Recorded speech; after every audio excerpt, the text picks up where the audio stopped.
سید ذاتیاں دے گھر بھی گئے، سارے دے گھر گئے، اسی روئے نہیں۔ آج لکھا کہ حضرت مولانا خدا بخش خیر پوری آپ بڑے بڑے صوفی بزرگ بھی سن، عالم دین بھی سن، آپ ملتان دی گلی جا رہے نا تے آپ نے پیچھے کتی بھونکی، آپ نے مڑ کے دیکھا تے لنگ ہے، جدو واپس آئے تو کتی بری پیسی۔ حضرت مولانا خدا بخش خیر پوری اس کول کھڑے ہو گئے، فرمایا اے کتیا میں نے تجھے کچھ نہیں کہا، میرے رب غیور کو گوارا نہیں یا تو اس کے بندے کو بھونکی کیوں ہے؟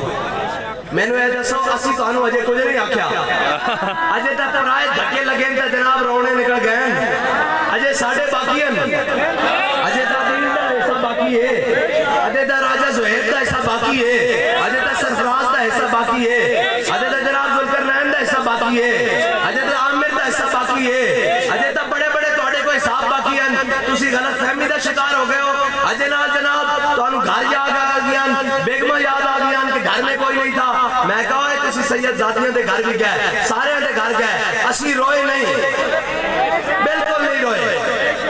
اسی بالکل نہیں ہاتھ چیخ نہیں پائی۔ آج بھی الحمدللہ جناب 82 خاندان دے بندے جناب پرچیاں میں دے کے بھی تاوی نہیں روئے، سانو پتا قیمت دینی پوندی، ہاتھ گال کرن دی بڑی قیمت ہے اور اس راہ سے چلن دی بڑی قیمت ہے۔ یہ تا 82 دیتے امام حسین نے تا 72 کربلا جنمن میں دینا خون کٹا کے، اور پھر بھی آکھیا کہ سرداد نداد دست در دست یزید، تسی خالد پرچہ کٹ کے آدھو بھئی یہ لسے پہ جان گے، اسی تا 72 کربلا دے کے بھی نہیں سے ہاتھ آتے آتے دے یزید دے آتے دے، ہاں اور اسی جائے کیا سی کہ تلک لجام مرداب تلک لجام مرداب لوہا بین الناس، اے تا دینن رب پھیر کے رکھ دینا، ایک ایک گل منہ تے مد رہی، آج جناب رونے نکل رہے ہیں۔